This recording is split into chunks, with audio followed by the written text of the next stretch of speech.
राधे राधे। हम लोग पढ़ रहे थे श्रीमद् भगवत गीता यथा रूप। कल हम लोगों ने पहला अध्याय समाप्त किया था, श्रीमद् भगवत गीता यथा रूप। पहला अध्याय था यथा रूप का कुरुक्षेत्र के युद्ध स्थल में सैन्य निरीक्षण। आज हम लोग दूसरा अध्याय शुरू करेंगे, अध्याय 2 गीता सार। संजय उवाच तं तथा कृप्याविष्टं श्रुपूर्णाकुलेक्षणं विषीदन्तमिदं वाक्यमुवाच मधुसूदनः। संजय ने कहा, करुणा से व्याप्त शोक युक्त अश्रुपूरित नेत्रों वाले अर्जुन को देखकर मधुसूदन कृष्ण ने ये शब्द कहे। तात्पर्य, भौतिक पदार्थों के प्रति करुणा, शोक तथा अश्रु ये सब असली आत्मा को न जानने के लक्षण हैं। शाश्वत आत्मा के प्रति करुणा ही आत्म साक्षात्कार है। इस श्लोक में मधुसूदन शब्द महत्वपूर्ण है। कृष्ण ने मधु नामक असुर का वध किया था और अब अर्जुन चाह रहा है कि कृष्ण उस अज्ञान रूपी असुर का वध करें जिसने उसे कर्तव्य के से विमुख कर रखा है। इसलिए इनका नाम कृष्ण जी का नाम मधुसूदन भी है। यह कोई नहीं जानता कि करुणा का प्रयोग कहाँ होना चाहिए। डूबते हुए मनुष्य के वस्त्रों के लिए करुणा मूर्खता होगी। अज्ञान सागर में गिरे हुए मनुष्य को केवल उसके बाहरी पहनावे अर्थात स्थूल शरीर की रक्षा करके नहीं बचाया जा सकता। जो इसे नहीं जानता और बाहरी पहनावे के लिए शोक करता है वह शूद्र कहलाता है, अर्थात वह वृथा ही शोक करता है। अर्जुन तो क्षत्रिय था, अतः उससे ऐसे आचरण की आशा न थी, किंतु भगवान कृष्ण अज्ञानी पुरुष के शोक को विनष्ट कर सकते हैं और इसी उद्देश्य से उन्होंने भगवत गीता का उपदेश दिया। यह अध्याय हमें भौतिक शरीर तथा आत्मा के वैश्लेषिक अध्ययन द्वारा आत्म साक्षात्कार का उपदेश देता है, जिसकी व्याख्या परम अधिकारी भगवान कृष्ण द्वारा की गई है।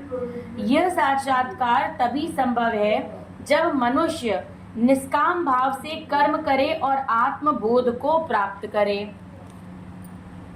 श्री भगवानुवाच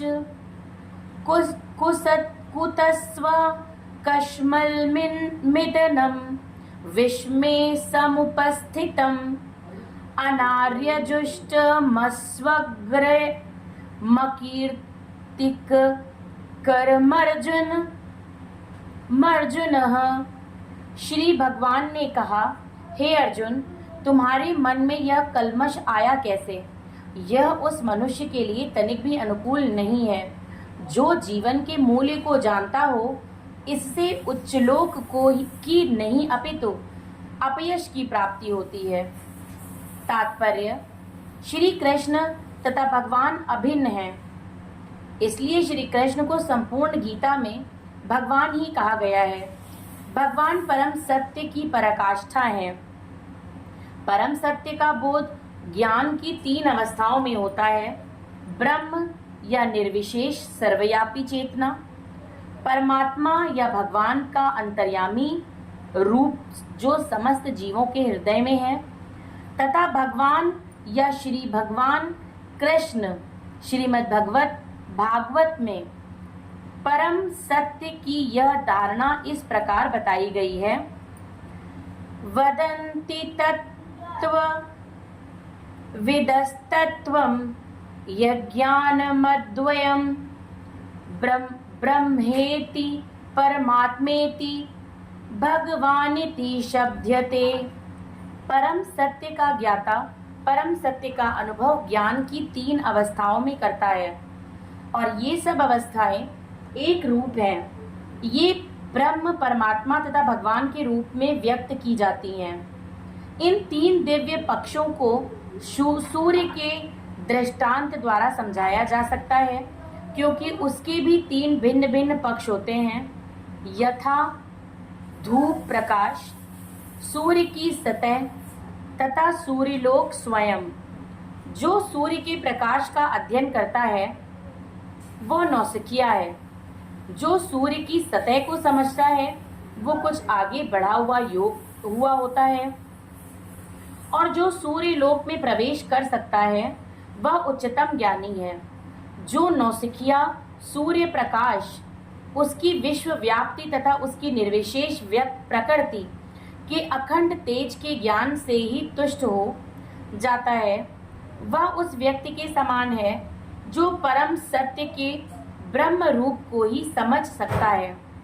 जो व्यक्ति कुछ अधिक जानकार है वह सूर्य गोले के विषय में जान सकता है, जिसकी तुलना परम सत्य के परमात्मा स्वरूप से की जाती है। जो व्यक्ति सूर्य लोक के अंतर में प्रवेश कर सकता है उसकी तुलना उससे की जाती है जो परम सत्य के साक्षात रूप की अनुभूति प्राप्त करता है। अतः जिन भक्तों ने परम सत्य के भगवान स्वरूप का साक्षात्कार किया है वे सर्वोच्च आध्यात्मवादी हैं। यद्यपि परम सत्य के अध्ययन में रत सारे विद्यार्थी एक ही विषय के अध्ययन में लगे हुए हैं, सूर्य का प्रकाश, सूर्य का गोला तथा सूर्य लोक की भीतरी बातें। इन तीनों को एक दूसरे से विलग नहीं किया जा सकता। फिर भी तीनों अवस्थाओं के अध्येता एक ही श्रेणी के नहीं होते। संस्कृत शब्द भगवान की व्याख्या व्यास देव के पिता पराशर मुनि ने किया है।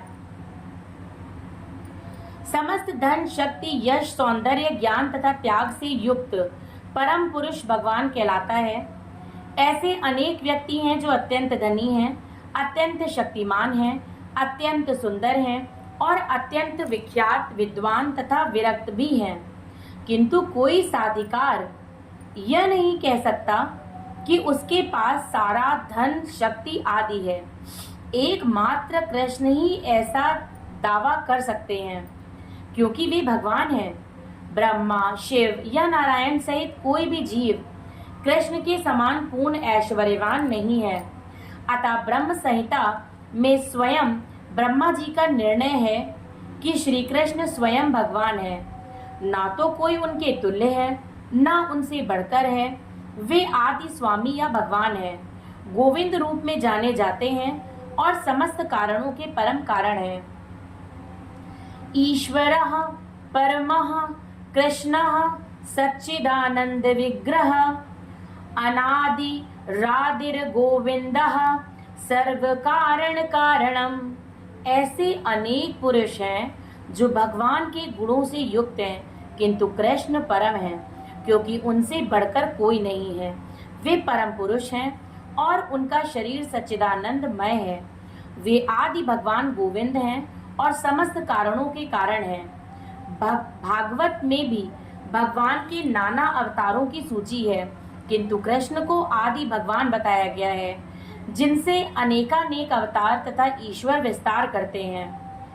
एते चांश कालाः पुंसः कृष्णस्तु भगवान स्वयं इंद्रारि व्याकुलम लोकम मृडयन्ति युगे युगे। यहाँ पर वर्णित सारे अवतारों की सूचियाँ या तो भगवान की अंश कलाओं तथा पूर्ण कलाओं की हैं, किंतु कृष्ण तो स्वयं भगवान है। अतः कृष्ण आदि भगवान, परम सत्य परमात्मा तथा निर्विशेष ब्रह्म दोनों के उद्गम हैं। भगवान की उपस्थिति में अर्जुन द्वारा स्वजनों के लिए शोक करना सर्वथा अशोभनीय है। अतः कृष्ण ने कुतः शब्द से अपना आश्चर्य व्यक्त किया है। आर्य जैसी सभ्य जाति के किसी व्यक्ति से ऐसी मलिनता की उम्मीद नहीं की जाती। आर्य शब्द उन व्यक्तियों पर लागू होता है जो जीवन के मूल्य को जानते हैं और जिनकी सभ्यता आत्म साक्षात्कार पर निर्भर करती है। देहात्म बुद्धि से प्रेरित मनुष्यों को यह ज्ञान नहीं रहता कि जीवन का उद्देश्य परम सत्य, विष्णु या भगवान का साक्षात्कार है। वे तो भौतिक जगत के ब्राह्म्य स्वरूप से मोहित हो जाते हैं। अतः वे यह नहीं समझ पाते कि मुक्ति क्या है। जिन पुरुषों को भौतिक बंधन से मुक्ति का कोई ज्ञान नहीं होता है वे अनार्य कहलाते हैं। यद्यपि अर्जुन क्षत्रिय था, किंतु युद्ध से विचलित होकर वह अपने कर्तव्य से गुमराह हो रहा था। उसकी यह कायरता अनार्यों के लिए ही शोभा देने वाली हो सकती है। कर्तव्य पथ से इस प्रकार का विचलन ना तो आध्यात्मिक जीवन में प्रगति करने में सहायक बनता है, न ही इससे इस संसार में ख्याति प्राप्त की जा सकती है। भगवान कृष्ण ने अर्जुन द्वारा अपने स्वजनों पर इस प्रकार की करुणा का अनुमोदन नहीं किया। आज यहीं पे विराम देते हैं। आज हम लोगों ने दूसरे अध्याय का श्लोक 1-2 पढ़ा है। कल हम श्लोक नंबर 3 पढ़ेंगे। राधे राधे।